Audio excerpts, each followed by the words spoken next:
तो पुरुष को तो हर तरह अकड़ होनी चाहिए, ऊंचा होना चाहिए, मजबूत होना चाहिए। वो जो पहलवान छाप बीड़ी होती ना, वही तस्वीर होनी चाहिए, पहलवान छाप।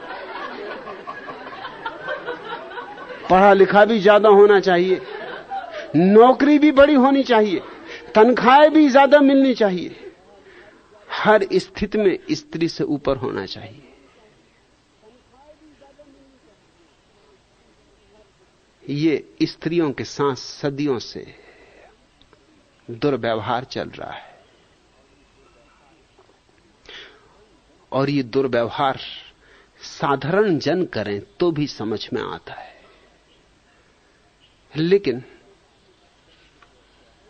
उपनिषदों तक में इस तरह के दुर्व्यवहार की बातें लिखी हों तो बड़ी हैरानी होती। अब ये वचन क्या है? न संभाषेति स्त्रियम, स्त्री से बात ना करे। बड़े डरपोकपन की बात है। ये कोई सन्यासी का लक्षण हुआ? स्त्री से बात ना करे। इतनी स्त्रियां हैं, सारी पृथ्वी उनसे भरी, कहां जाओगे, कैसे बचोगे? और स्त्रियों से बात ना करे, और स्त्रियां ही सत्संग करने आती। मार डाला सन्यासी को, गर्दन में फांसी लगा दी उसकी। पुरुष जाते ही कहां सत्संग करने?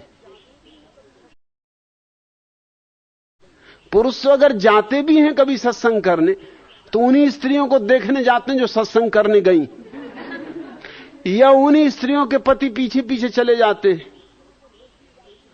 रक्षा की दृष्टि से, क्योंकि धर्मशास्त्र कह गए कि जब लड़की हो तो बाप रक्षा करे, और जब युवती हो जाए तो पति रक्षा करे, और जब वृद्धा हो जाए तो बेटा रक्षा करे। स्त्री हुई कि कोई सामान हुआ, रक्षा ही रक्षा। उसमें कोई आत्मा स्वीकार करते हो या नहीं? तुम ही रक्षक हो उसके। और भक्षक कौन है फिर?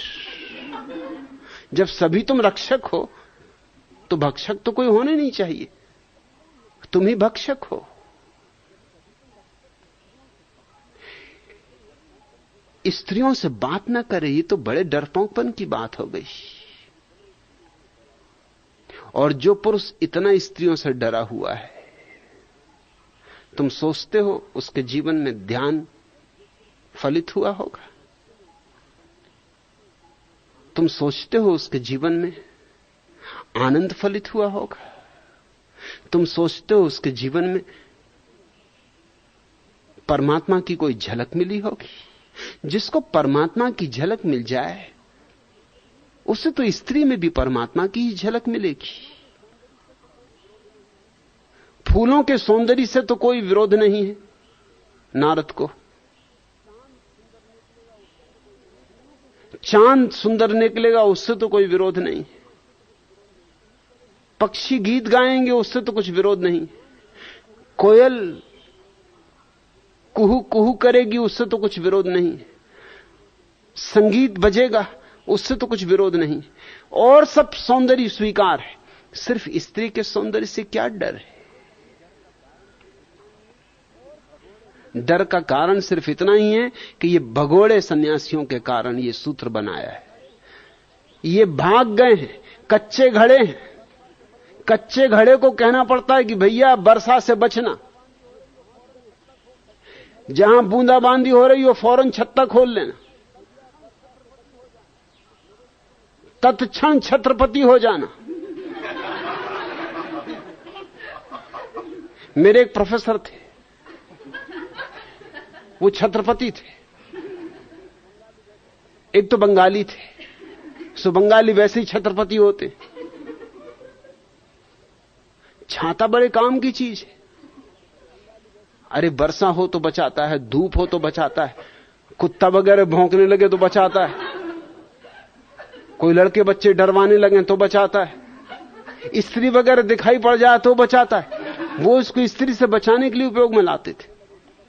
जब मैं पहली दफा उनका विद्यार्थी हुआ तो हम 3 ही विद्यार्थी थे, 2 लड़कियां थीं और मैं। दर्शन शास्त्र पढ़ने लड़के तो जाते ही नहीं। मैं तो गया था क्योंकि मुझे कोई पढ़ना लिखना था नहीं। सो दर्शन शास्त्र हो कि भूगोल शास्त्र हो कि इतिहास शास्त्र हो, कुछ भी हो, जहां जगह थी। मुझसे उपकुलपति ने पूछा क्या पढ़ना, मैंने कहा जहां जगह हो। उन्होंने कहा तुम कुछ पढ़ने का इरादा लेकर नहीं आए। मैंने कहा कि पढ़ना है किसको, वक्त गुजारने आए। वो थोड़े चौंके। उन्होंने कहा तुम बात कैसी करते, वक्त गुजारने आए? मैंने कहा मैं सच्ची सच्ची बात कर रहा हूं आपसे, पढ़ना वगैरह मुझे नहीं, और मुझे जो पढ़ना वो मैं खुद ही पढ़ लूंगा। वो मुझे कौन पढ़ाएगा, आप पढ़ाएंगे। इसलिए जहां जगह हो वहां रख दो। न मुझे कक्षा में जाना है ज्यादा, यूं कभी कभी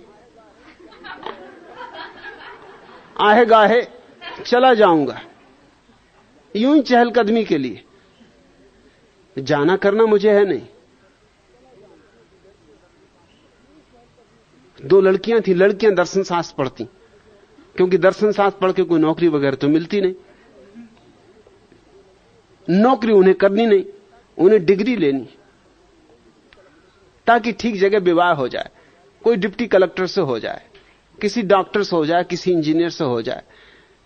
वो सर्टिफिकेट विवाह के काम आता है। नौकरी तो उन्हें कोई करने नहीं देता, क्योंकि नौकरी स्त्रियां करें तो वहां लोगों को भ्रष्ट करेंगी। लोगों को बचाने के लिए स्त्रियों को कहीं जाने नहीं दिया जाता। स्त्रियों से तो ऐसा घबराया हुआ है पूरा मुल्क कि जहां गई वहीं लोगों को भ्रष्ट किया, नरक भेजा। नरक के द्वार हैं।